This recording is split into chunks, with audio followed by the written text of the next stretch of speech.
Hey, good afternoon and welcome to The Rundown. I am your host, Captivating Christian, and here are some of your top stories for today, the 1st of December. The NAACP says that AG Daniel Cameron showed inappropriate bias towards police in the Breonna Taylor case.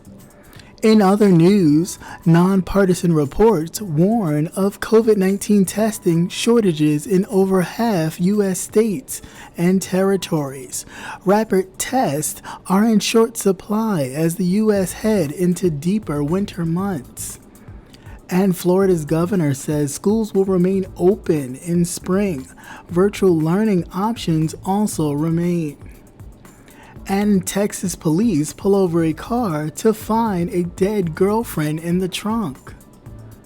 And a Virginia transgender woman who was always caring for others is fatally shot in the driver's seat of a car. And Biden and Harris announced an all-women's communications team, including Simone Sanders and Karine Jean-Pierre. Let's get to the news.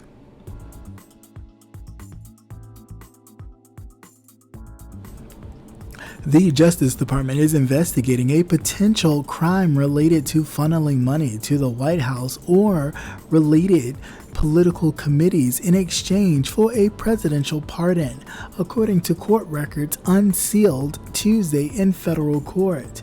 The case is the latest legal twist in the winding days of President Donald Trump's administration. Days after several of his top advisors had been convicted of federal criminal charges, and as the possibility rises that Trump's giving pardons to those who have been loyal to him. The disclosure is in 20 pages of partly redacted documents made public by the D.C. District Court on Tuesday afternoon.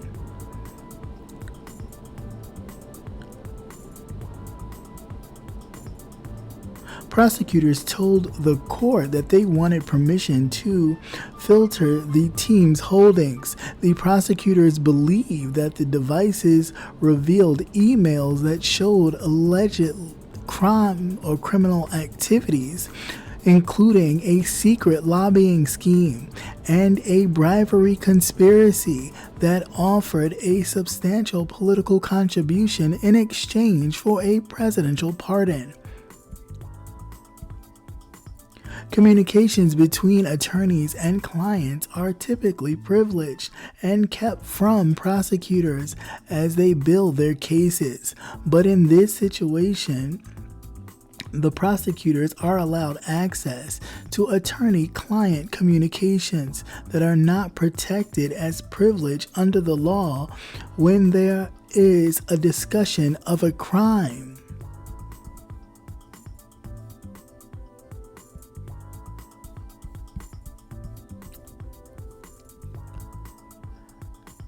And this just further exposes the kind of corruption that the current president, Donald Trump, is involved in. So, of course, now we know that pardons were given out to some of the highest bidders.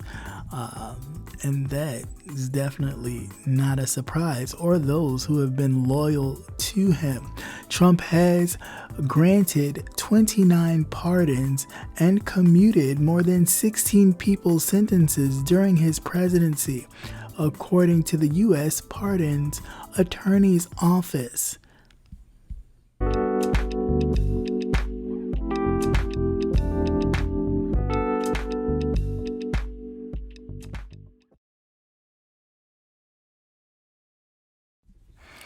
And with no clear recourse to immediately remove, the Postmaster General, Louis DeJoy, is widely expected to remain in his role after President-elect Joe Biden is sworn in next month, leaving in place one of the most controversial figures of the Trump era as Biden seeks to reshape the federal government in his image. If you don't know, Louis DeJoy was the Postmaster General who had removed many of the post boxes as well as the sorting machines well ahead of the 2020 presidential election in hopes to aid Trump in re-election. He's also been a very strong supporter and donor to the Donald Trump campaign.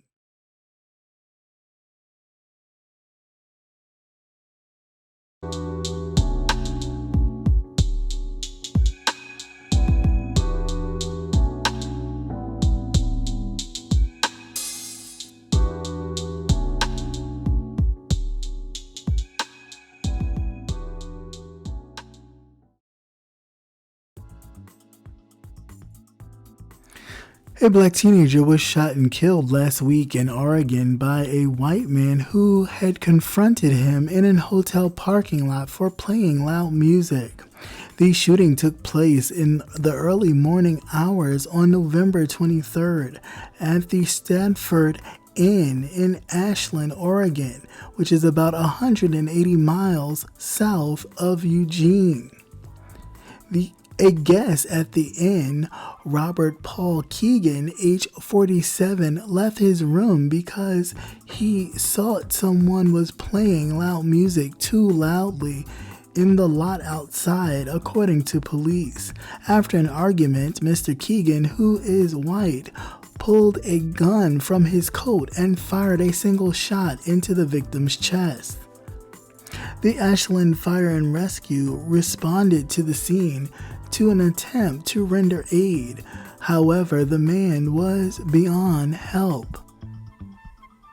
Mr. Keegan was arrested at the scene and was charged with second-degree murder, first-degree manslaughter, and unlawful possession of a weapon and reckless endangering another person, according to court records. Prosecutors say the endangerment charge was filed because the hotel clerk was nearby at the time of the shooting. Mr. Keegan is being held without bail in the Jackson County Jail, according to jail records. A close friend of Mr. Ellison said that he and Ellison both had experienced homelessness in Ashland. On occasion, they would stay together whenever one of them found a suitable housing.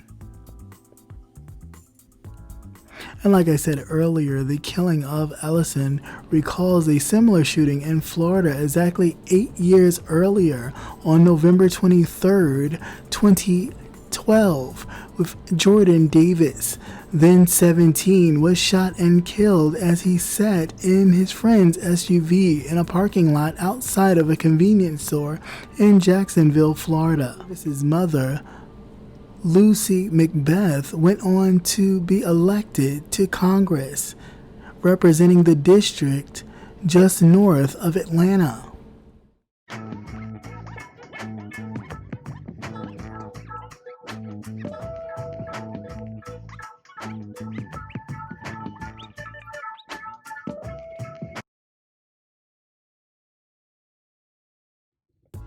A study of 223 patients younger than 20 years old hospitalized with a rare but serious COVID-19 related multi-systems inflammatory syndrome in children called MIS-C in New York City found that Black children were disproportionately affected. The population-based study was published as a research letter by the New York City Department of Health and Mental Hygiene. MIS-C is believed to be an abnormal immune response to the coronavirus, similar to or distinct from the Kawasaki disease. Although the syndrome was thought to affect only children, in recent studies it identified it in adults as well. While Black children make up 22.2% of New York City's population and 19.9% of pediatric COVID-19 hospitalizations, 34.4% of MIS-C cases in Hispanic children made up of 29.8% of the cases, similar to their population of the city's population of 35.6%. Although they account for 40% of the COVID-19 hospitalizations. However, in contrast to white children, who account for 12.8% of Miss-C cases and 13.8% of coronavirus hospitalizations. Although they comprise of 26.1% of the city's population, similar to Asian and Pacific Islanders, who made up only 5.5% of Miss-C cases and 3.2% of COVID-19 hospitalizations. Researchers call for larger studies to determine the relationship between Miss-C and race and understand the role of the structural racism in the health inequalities, as well as the heightened vigilance in recognizing these syndromes in non-white children.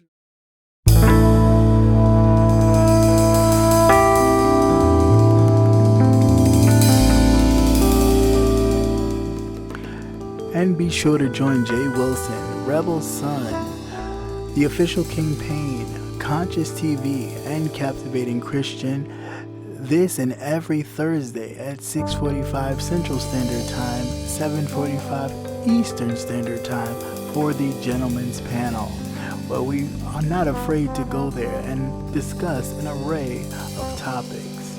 See you there.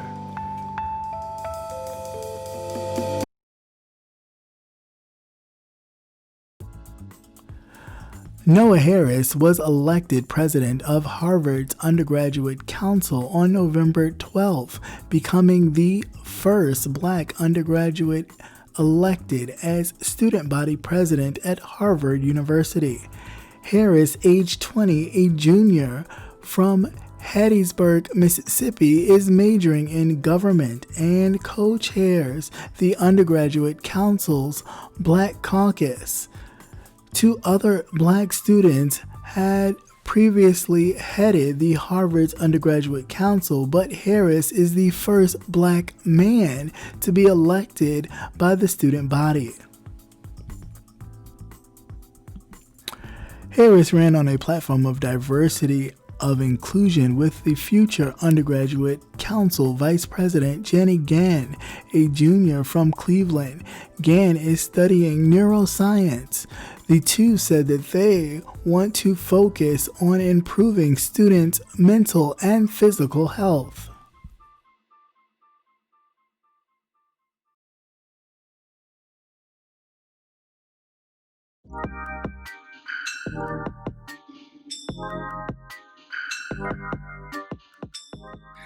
Hey, this is Captivating Christian here to remind you to tune in to Politics and Wellness every Tuesday night at 8 p.m.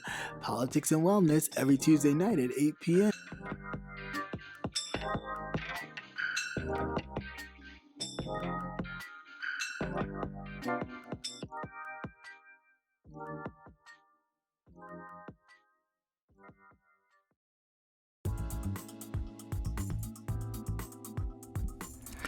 On December 1st, 1955, Rosa Parks made an historic civil rights stand by refusing to give up her seat on a public bus in Montgomery, Alabama.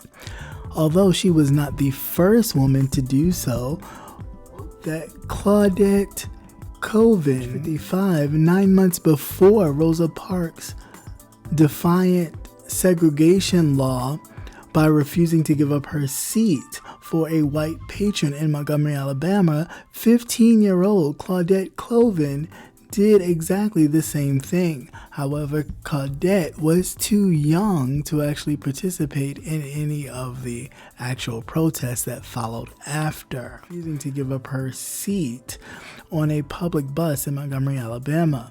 Had she noticed who was behind the wheel, she probably wouldn't have gotten on the bus in the first place. As the day Parks' protest wasn't her first encounter with the bus driver, James Blake. More than a decade earlier, in November of 1943, Parks had entered a bus driven by Blake, paid her fare, and instead of simply walking to the designated section in the back, she was told to exit and render their back door, as was required for black riders at the time. She got off the bus to do so, and Blake pulled away, a trick he was notorious for pulling. Parks avoided his bus for 12 years. Of course, we all know what happened the next time she met on that day. Blake, who passed away in 2002, used the N-word and accused the media of lying about his role in the historic moment. Parks had at least one more run-in with Blake, and it must have been incredibly satisfying. After bus segregation was outlawed, the civil rights leader was asked to pose for a press photograph on one of the integrated buses. The bus they chose was driven by Blake.